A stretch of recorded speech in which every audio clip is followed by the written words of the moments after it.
From our archives, the Nessa Billy noite Graham eu Classics. peço que leiam comigo o livro de Atos, capítulo 11, e o verso 16, na parte final do verso 16 do livro de Atos, capítulo 11. Nós lemos estas palavras: e os discípulos. A palavra discípulo significa aprendiz ou seguidor, e os discípulos foram chamados cristãos pela primeira vez em Antioquia. Paulo e Silas estavam pregando em Antioquia por muitos meses. Eles estavam produzindo uma cruzada evangelística, levando centenas de pessoas a receber a Cristo. Eles fundaram uma grande igreja e naquela região as pessoas ao redor começaram a chamá-los de cristãos. Pessoas de Cristo, seguidores de Cristo e cristãos. Foi aonde a palavra cristão foi pela primeira vez citada.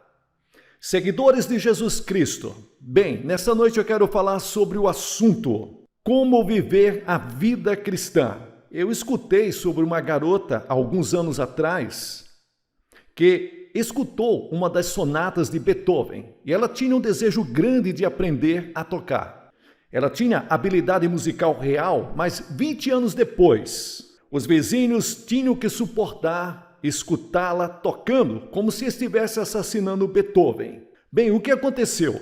Ela nunca encarou os exercícios com os 5 dedos e as escalas musicais. Ela negligenciou aprender a tocar. Agora, há muitos de vocês que têm uma enorme vontade de viver a vida cristã. Você quer ser um cristão? Você quer viver uma vida cristã, mas você nunca aprendeu como viver a vida cristã.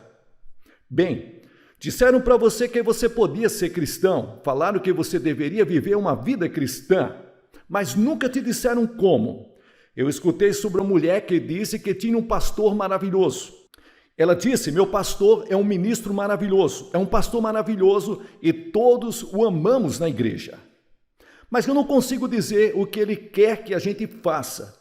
Bem, nessa noite eu quero que vejamos algo sobre como viver a vida cristã. Mas, antes de tudo, eu quero que vejamos algo como a Bíblia diz que é ser um cristão. O que é ser um seguidor de Jesus Cristo? Bem, temos muita gente que tem uma ideia errada. Pensa porque nasceu num país cristão. Então você é um cristão? Muitos acham que se você tem pais cristãos, você é um cristão. Mas a Bíblia diz que você não pode herdar a cristandade. Não é sobre a carne e o sangue. Não há nada que você possa fazer para automaticamente transformar você em ser aceito no reino de Deus. Você pode ir para a igreja, você pode viver uma vida decente, você pode ser uma boa pessoa moral, mas isso não te faz um cristão. Você pode ter características de um cristão, mas isso não faz de você um cristão. Existem milhares de pessoas nos Estados Unidos esta noite que pensam que são cristãos, mas na verdade não são cristãos no sentido estrito do termo. Eles nunca nasceram de novo, nunca receberam Cristo em seus corações, e se eles morrerem, não vão para o céu. Agora, um cristão é uma pessoa que teve um encontro pessoal com Jesus Cristo. Um cristão é uma pessoa que tomou a decisão de aceitar a Cristo como seu Senhor e Salvador. Você o aceita e compromete sua vida a Ele. Bem, a primeira coisa é que o cristão é uma pessoa que fez uma escolha, você tomou uma decisão, você teve um encontro pessoal com Deus vivo, você recebeu Cristo no seu coração. Este é o primeiro passo para ser um cristão. Isso aconteceu com você? Houve um momento em sua vida quando você se arrependeu dos seus pecados e que você se deu conta de que é um pecador e você disse: ó Deus, eu me arrependo dos meus pecados. E então, por fé, você recebeu Cristo no seu coração. Bem, esse é o ponto de partida. Sim, tem muita gente tentando viver uma vida cristã, mas Cristo não vive em seus corações, porque o cristão é uma pessoa onde Cristo habita. No momento em que você recebeu a Cristo, o Espírito Santo de Deus entra no seu coração e te dá uma nova vida moral, e você tem o poder e a força para viver a vida cristã. Agora, ninguém poderá viver uma vida cristã sem que primeiro tenha ido até a cruz para receber Cristo como Salvador. Cristo morreu na cruz, Cristo derramou seu sangue pelos nossos pecados, mas você precisa vir e receber a Cristo. Isto é um ato do seu desejo. Intelectualmente você diz: sim, eu acredito, mas isso não é suficiente. Emocionalmente você pode ter tido uma experiência moral, mas isso não é suficiente pela sua vontade. Eu receberei a Cristo, eu darei a minha vida para Cristo, mas então, depois disso, algo mais tem que acontecer. A segunda coisa é, uma mudança tem que ocorrer na sua vida. A Bíblia diz, as coisas velhas passaram e eis que tudo se fez novo. Deve haver uma mudança definitiva na forma como você vive, uma mudança na sua atitude, na sua maneira de viver. Você deve amar Deus de forma suprema. Você deve colocar Deus antes das escolhas e decisões pessoais. Deve ocorrer uma mudança na sua atitude em relação a você mesmo. Você não deve ser mais egocêntrico. Você não deve ser mais egoísta e fazer as coisas para agradar a si mesmo. E deve ocorrer uma mudança em relação ao seu próximo. Você deve amar o seu próximo como a você mesmo. E então tem que ocorrer uma mudança na sua vida. As coisas velhas se passaram e eis que tudo se fez novo. Eu escutei sobre um homem uma vez que, nos velhos tempos, ele se acostumou a parar os seus cavalos em frente ao bar. E ele se converteu a Cristo em um encontro da igreja metodista. E no dia seguinte ele voltou para a cidade e parou os cavalos no mesmo lugar. E o balconista do bar veio do lado de fora e disse: "Qual é o problema? Você parou os cavalos aqui por 10 anos e agora por que não entra?" E o homem disse: "Eu me converti ontem à noite, eu recebi a Cristo." E ele disse: "Eu mudei o local de parada." E isso é exatamente o que deve ser feito, mudar o local de parada. E se não há nenhuma evidência de mudança na sua vida, é melhor você verificar se você é mesmo um cristão. Porque se sua vida não mudou, se você não carrega o fruto que Deus te deu quando você aceitou a Cristo, então você deve se arrepender, porque para os filhos de Deus uma mudança ocorre. Jesus disse: "E pelos seus frutos os reconhecereis." Pelos seus frutos. Quais são os seus frutos? Os frutos do Espírito Santo são amor, alegria, paz, longanimidade. Você está vivendo a vida cristã? Você se entregou a Cristo? Você sabe se teve este encontro com Ele? E uma mudança aconteceu na sua forma de viver, em suas atitudes? Se não, talvez você não seja um cristão. Você pode estar vivendo no paraíso dos tolos. Você pode pensar que é um cristão, mas não é. Porque um cristão é uma pessoa que recebeu Cristo e uma mudança ocorreu na forma como ele vive. Terceiro, o cristão é uma pessoa que aceitou um desafio, o desafio de Cristo. Cristo disse: "Se alguém quer ser meu seguidor, que negue a si mesmo, tome a sua cruz e me siga." Em Moscou, nesta noite, milhares de jovens estão sendo desafiados. Eu estou feliz de dizer que os jovens americanos, até onde eu sei, não aceitaram o desafio do comunismo. O comunismo tem desafiado milhões de jovens. Jesus Cristo também ofereceu um desafio. Ele disse: "A menos que você tenha o desejo de aceitar meu desafio e viver por mim, você não pode ser meu seguidor." Hoje, em nossas igrejas, estamos ocupados com cifras astronômicas para produzir nossos relatórios. Tudo isso é bom, mas Jesus está ocupado e eliminando pessoas. Toda vez que uma multidão ficava ao redor de Jesus, ele dizia: "Espere um minuto. Se você quiser me seguir, você tem que negar a si mesmo." Aquilo eliminava multidões. Então, se a multidão ainda fosse grande, ele dizia: "Se você quiser me seguir, você tem que pegar a sua cruz e me seguir." Bem, aquilo eliminava a maioria restante, porque eles não queriam ir para a cruz. A cruz era a cadeira elétrica daquele tempo. E Jesus disse: "Se você quiser me seguir, vai ter que pegar a sua cadeira elétrica e vai pegar o lugar para ser executado." A impopularidade, quem vem junto quando me seguir? E a maioria das pessoas não querem fazer isso. A maioria das pessoas não querem ir a Cristo. A maioria não querem se apresentar e ser selecionado quando tem que se entregar a Cristo. Eu te pergunto nessa noite, você tem certeza de que é um cristão? Você tem certeza de que seus pecados estão perdoados? Tem certeza de que vai para o céu? Tem certeza de que está pronto para se encontrar com Deus? No sentido estrito do termo, eu te pergunto nessa noite, você é salvo?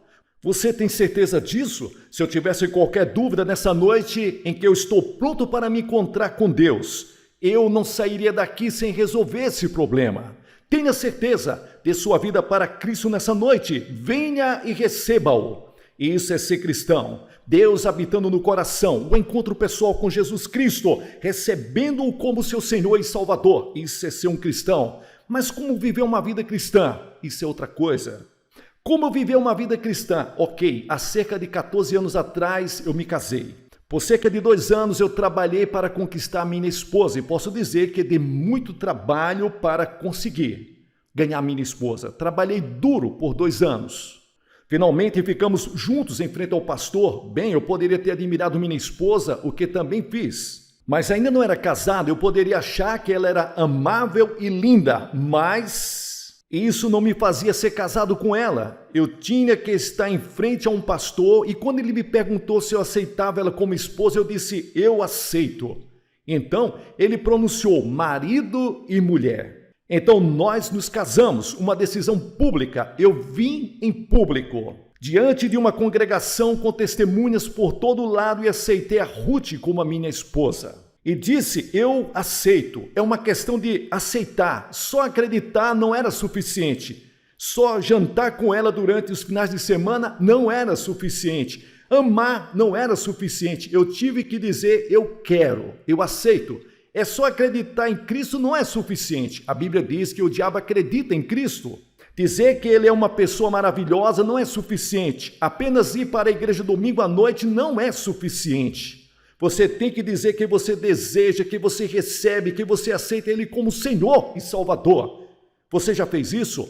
Mas então eu descobri algo que muitos casais, muitos jovens não pensam a respeito. A cerimônia foi apenas o começo. Bem, quando você aceita Jesus Cristo também é só o começo. 10 anos, 20 anos, 30 anos, 40 anos, 50 anos, 60 anos, vocês vivem juntos. Vocês trabalham juntos, planejam juntos, suas vidas se entrelaçam. Casamento é trabalho, não é uma lua de mel o tempo todo. O meu é, mas o de vocês eu não acho que seja. A maioria de vocês. Bem, a vida cristã é do mesmo jeito. Você diz para Cristo, eu te aceito. E a Bíblia diz que o seu casamento com Cristo começa. Ele é o noivo e você é a noiva, mas agora vem os anos de seguir e viver por Cristo. E se você quer crescer, você tem que seguir certas regras para crescer em Cristo. Agora a Bíblia diz que depois de receber Cristo, você começa como um pequeno bebê. Apenas um pequeno bebê. Você não é um cristão crescido. Você vai para a igreja no domingo seguinte após a sua decisão. E algumas vezes, alguns cristãos dizem, me pergunto se vai durar. Pobrezinho, será que vai aguentar? Você não devia fazer isso, você devia ir até esses novos crentes e amá-los, encorajá-los para que cresçam. Você deve crescer, mas aí está a tragédia nas igrejas cristãs de hoje, uma terrível tragédia. Quando meu filhinho disse as primeiras palavras, ele disse Dadá. Ao menos acho que foi isso que ele disse. Foi o que contaram para mim, o que ele disse Dadá. Nós ficamos chocados. Foi o que contaram. Ele aprendeu a falar Dadá, mas imagina se 20 anos depois ele vem até mim e diz Dadá.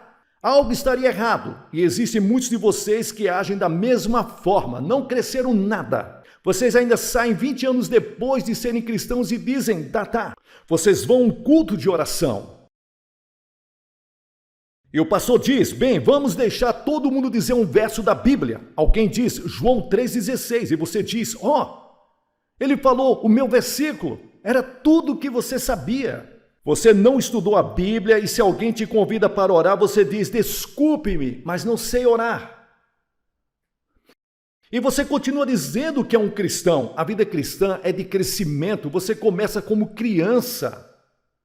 E nós crescemos na graça e no conhecimento de Cristo. Bem, temos um ponto importante. O primeiro é a oração. Nós temos que passar mais tempo todo dia em oração. Os discípulos foram até Jesus e disse, Senhor, nos ensine a orar. Bem, você tem que aprender a andar, não é? Você tem que aprender a andar de bicicleta. Você aprende a cavalgar. Bem, você tem que aprender a orar. Da mesma forma, você aprende a orar. Senhor, ensina-nos a orar.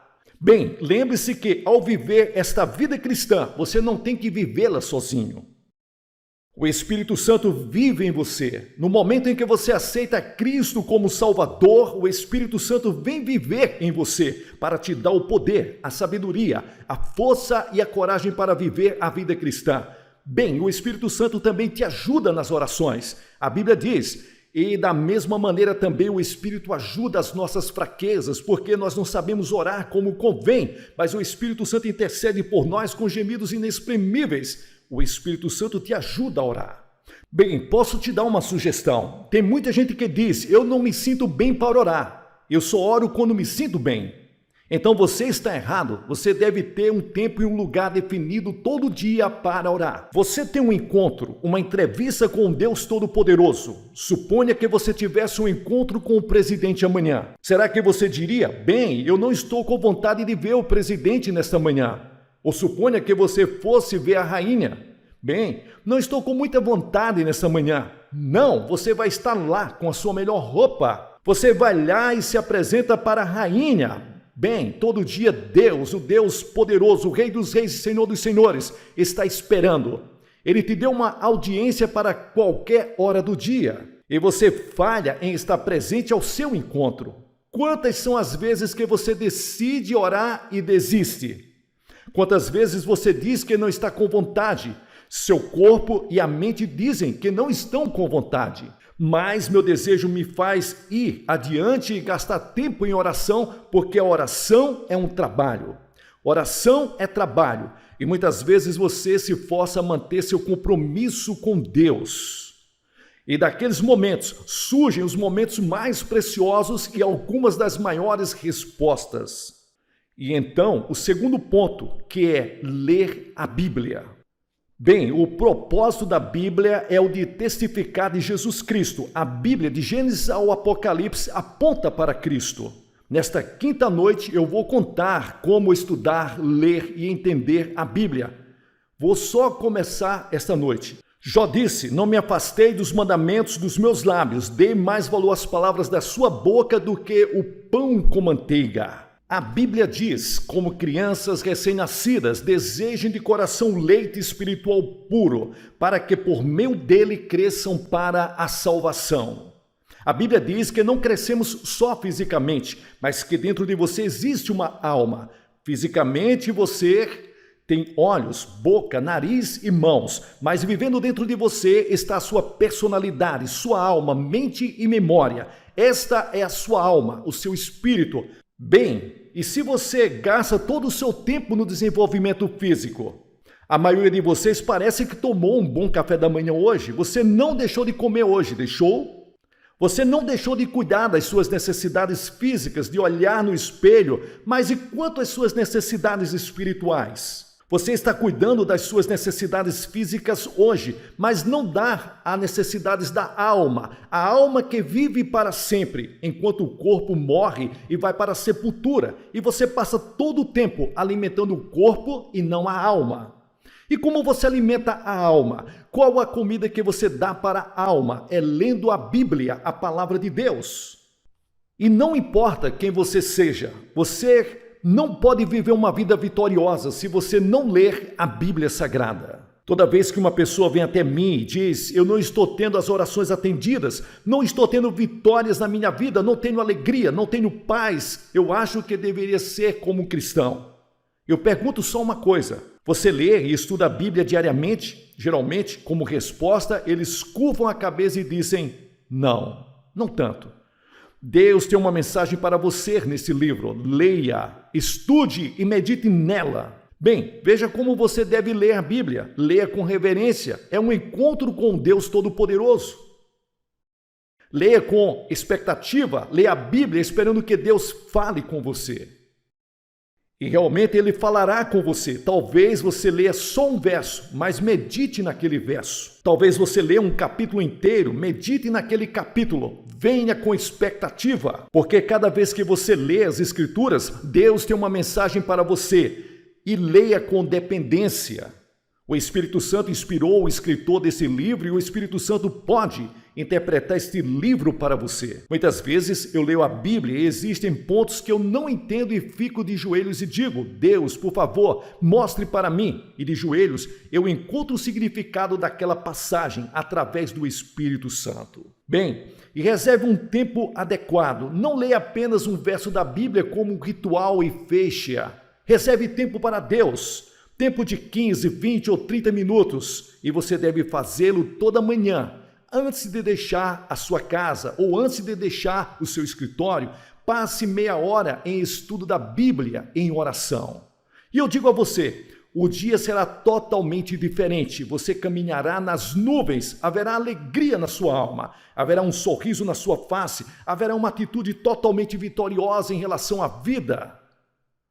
Se você tiver o hábito de ler a Bíblia e passar um tempo em oração toda manhã. Terceiro ponto, se você for viver uma vida cristã, deve haver disciplina na sua vida. A vida cristã é uma forma de renúncia. Jesus disse, estreito é o caminho que leva para a vida eterna. A Bíblia diz que o cristão é um soldado que tem que sofrer. A Bíblia diz, tu, pois, sofre as aflições como bom soldado de Cristo. O cristão é como um lutador de boxe que fortalece seu corpo. E em todo o Novo Testamento você lê palavras como esta, descrevendo a vida cristã. Lute, corra, trabalhe, suporte, resista, agonize. Tudo isso nas palavras do Novo Testamento descreve a vida cristã.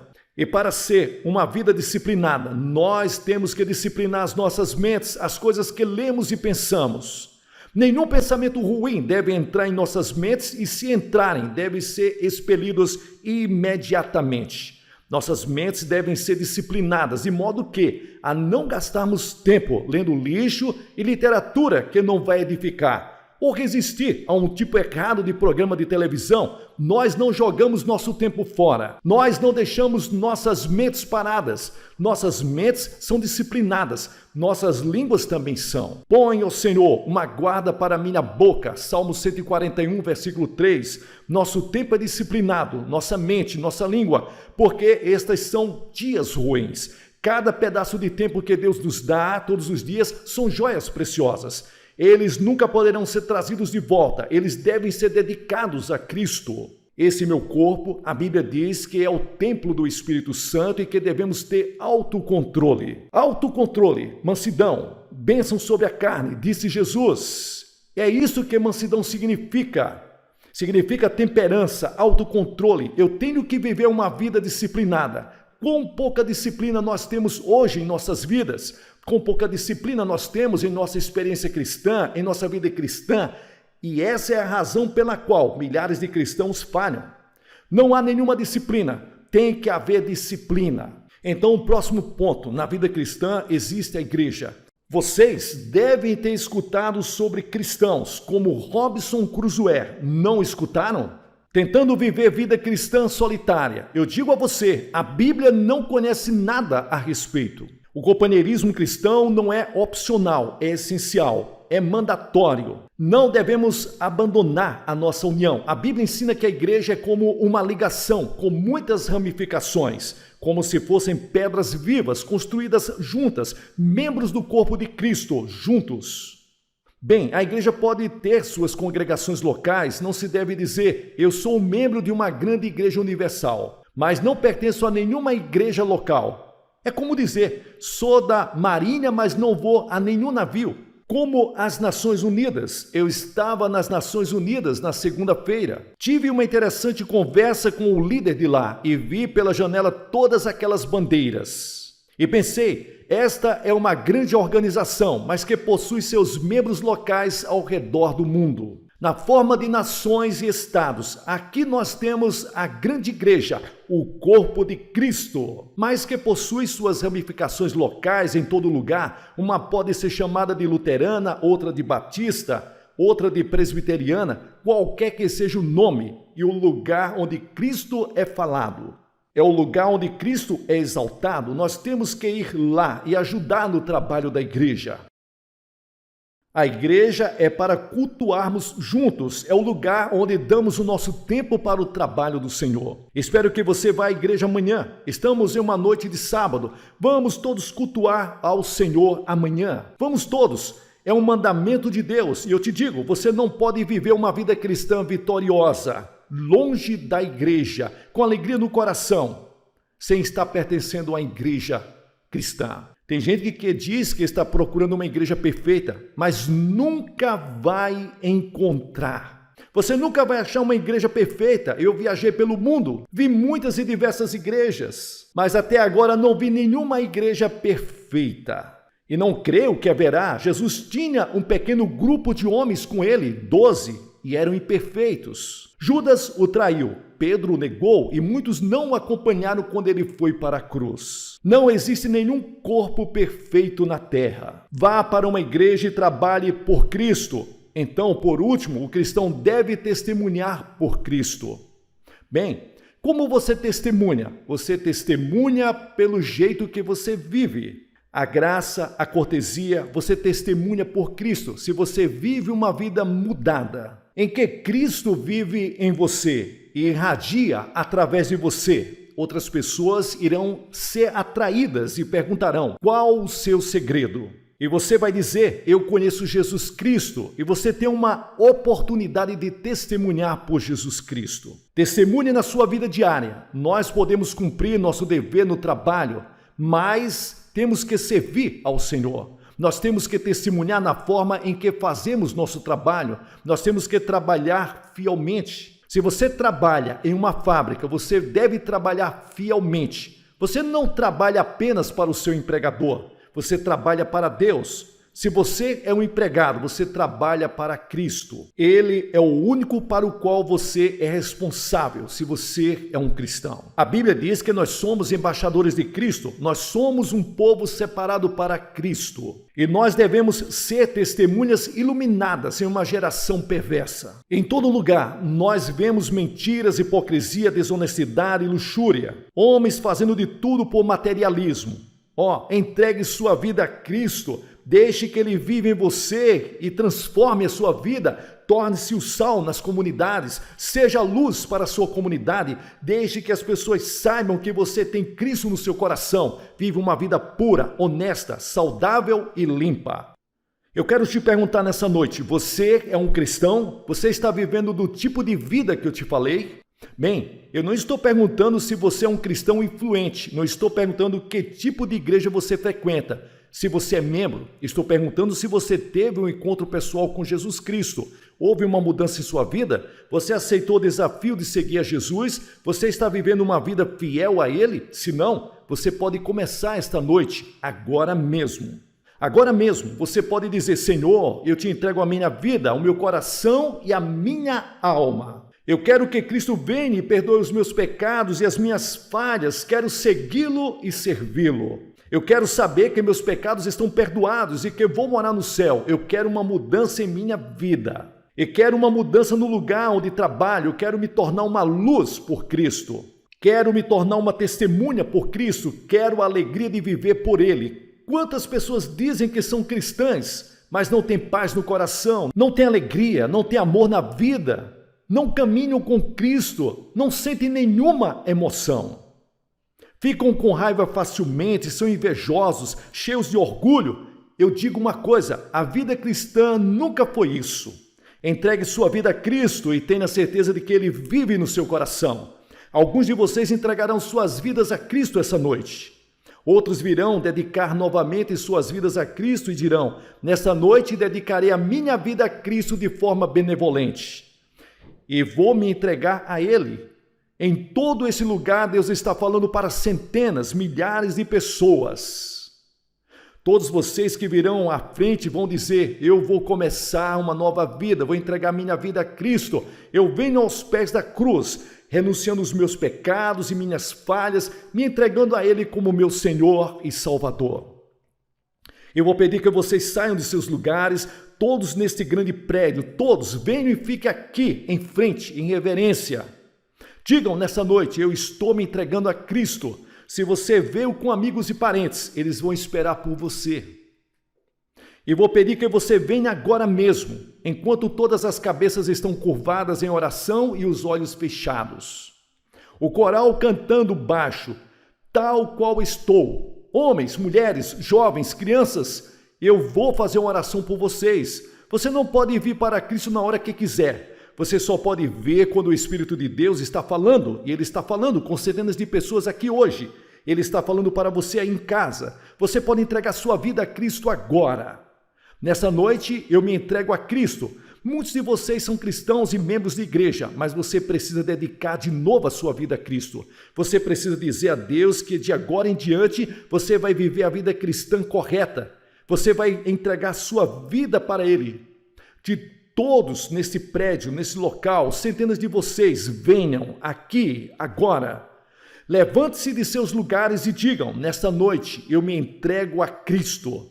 Nós vamos esperar e depois vamos orar. Vamos ler um verso das Escrituras, te dar uma palavra para você levar para casa e você que veio com os amigos e parentes, eles vão esperar. Depois você poderá voltar e se juntar a eles. Você virá aqui agora como uma indicação de que você confia em Cristo.